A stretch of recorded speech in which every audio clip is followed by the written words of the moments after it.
Welcome back. యుద్ధం సెగ మన దేశానికి తగిలింది. దేశవ్యాప్తంగా వంట గ్యాస్కు తీవ్ర కొరత ఏర్పడింది. వాణిజ్య సిలిండర్ల సరఫరా తగ్గిపోయింది. హోటళ్లు, రెస్టారెంట్లు మూతపడుతున్నాయి. ముంబైలో 20% హోటళ్లను మూసివేశారు. గ్యాస్ కొరత ఇలాగే కొనసాగితే 2 రోజుల్లోనే ముంబైలో 50% హోటళ్లు మూతపడతాయని అంచనా వేస్తున్నారు. ఢిల్లీ, బెంగళూరు, చెన్నై, హైదరాబాద్ వంటి ప్రధాన నగరాల్లోనూ ఇదే పరిస్థితి నెలకొంది. ఎల్పీజీ కొరతతో దేశవ్యాప్తంగా రెస్టారెంట్ల భవిష్యత్తు గందరగోళంగా మారింది. రెస్టారెంట్ పరిశ్రమ వాణిజ్య ఎల్పీజీపైనే ఆధారపడి నడుస్తోంది. గ్యాస్ సరఫరాలో అంతరాయం ఏర్పడితే పెద్ద ఎత్తున రెస్టారెంట్లు మూతపడతాయి.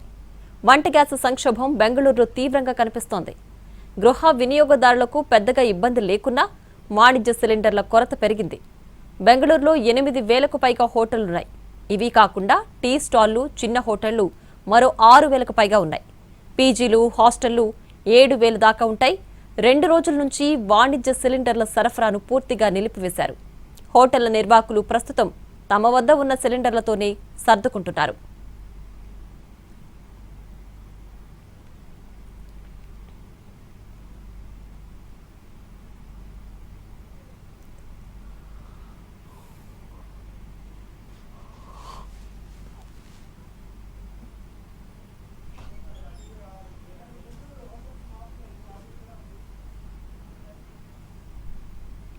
పశ్చిమాసియాలో యుద్ధం నెల్లూరు జిల్లాలోని హోటల్ రంగంపై తీవ్ర ప్రభావం చూపుతోంది.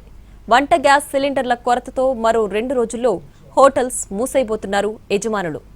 నెల్లూరు జిల్లా వ్యాప్తంగా సుమారు 270కి పైచిలుకు హోటల్స్ ఉండగా అన్ని చోట్ల గ్యాస్ సిలిండర్ల కొరత ఏర్పడింది. మరింత సమాచారాన్ని మా ప్రతినిధి వెంకట్ అందిస్తారు. ఉన్న యుద్ధ వాతావరణం హోటల్స్పై ప్రభావం చూపుతుంది. నెల్లూరు జిల్లా వ్యాప్తంగా కూడా రేపు మాపు హోటల్స్ను కూడా మూసేసే పరిస్థితి కనిపిస్తుంది.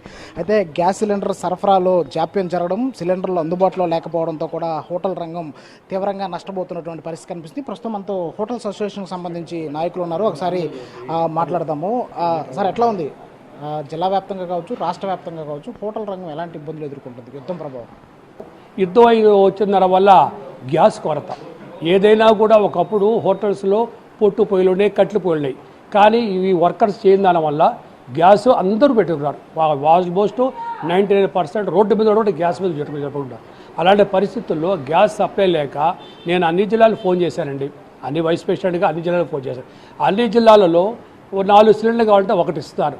ఆ 1 ఇచ్చినప్పుడు ఏం చేస్తున్నాడు, కొన్ని ఐటెం తగ్గించుకుంటాడు. అంటే కూరలు అవి చేయలేక ఫ్రైడ్ రైస్ చేసుకుంటే మూసేస్తే ఈ వర్కర్స్ జీతాలు ఇవ్వాలి, మెయింటెనెన్స్కి ఇబ్బంది, బాడీకి ఇబ్బంది అనే ఉద్దేశంతో 70% ఐటమ్స్ ఆపేసి ఈరోజు ప్రజలకి అందిస్తున్నారు.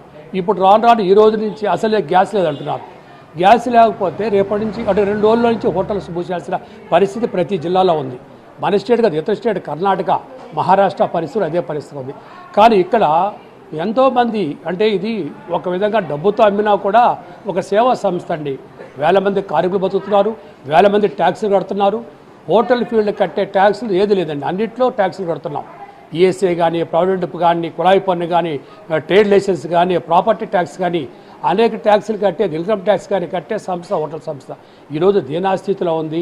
కళ్ళకి కన్నీరు రావట్లేదు, రక్తం వస్తుందండి హోటల్ పరిస్థితి.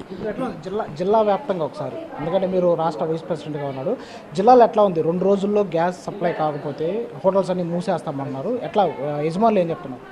ఇప్పుడు గ్యాస్ ఈరోజు 4 గంటలతో 1 ఇస్తారండి. కొన్ని ఐటమ్ తగ్గించి మనం అమ్ముతున్నాము. కానీ ఇక రేపు లోపల చూసుకొని అన్ని హోటల్స్ పోయాల్సిన పరిస్థితి అండి. గ్యాస్ లేకపోతే ఏం చేయలేం. ఎందుకంటే ఆ పొట్టుపల్లి కట్టుపల్లి లేవు కాబట్టి మా గ్యాస్ మీద ఆధారం కాబట్టి మేము ప్రభుత్వానికి గౌరవనీయ కలెక్టర్ గారు కూడా తెలియజేశాము, అలాగే ముఖ్యమంత్రి గారు కూడా తెలియజేశాము. ఇవన్నీ కూడా మా స్టేట్ అసోసియేషన్ చూసుకుంటుంది. ఇక్కడ జిల్లా వరకు కలెక్టర్ గారిని కలవటం జరిగింది. కనుక మాకు గ్యాస్ కానీ సప్లై లేకపోతే హోటల్స్ అన్ని మూసివేయాల్సిన పరిస్థితి ఏర్పడుతుంది. కొన్ని వేల మంది కుటుంబాలు వీధిన పడేదానికి ఆస్కారం కాబట్టి ప్రభుత్వం తక్షణంగా ఒక యుద్ధ ప్రాతిపదికగా హోటల్కి గ్యాస్ సప్లై చేసే విధంగా ఒక జీవో పాస్ చేయాలని గౌరవనీయ మినిస్టర్ గారిని కోరుతున్నామండి. సో మొత్తంగా నెల్లూరు జిల్లా వ్యాప్తంగా కూడా గ్యాస్ కొరత ఏర్పడింది. రేపో ఎల్లుండో కూడా హోటల్స్ అన్నీ మూసేసే పరిస్థితి ఏర్పడిందని చెప్పేసి హోటల్స్ నిర్వాహకులు చెప్తున్నటువంటి పరిస్థితి. అయితే ప్రభుత్వానికి కూడా వాళ్ళు ఒక రిక్వెస్ట్ చేస్తున్నారు. హోటల్స్కి సంబంధించిన గ్యాస్ ఏదైతే కమర్షియల్ గ్యాస్ ఉందో వాటిని సప్లై చేయాలని చెప్పేసి కోరుతున్నటువంటి పరిస్థితి నెల్లూరు జిల్లా ఉంది. కెమెరామెన్ ప్రదీప్తో వెంకటనారాయణ.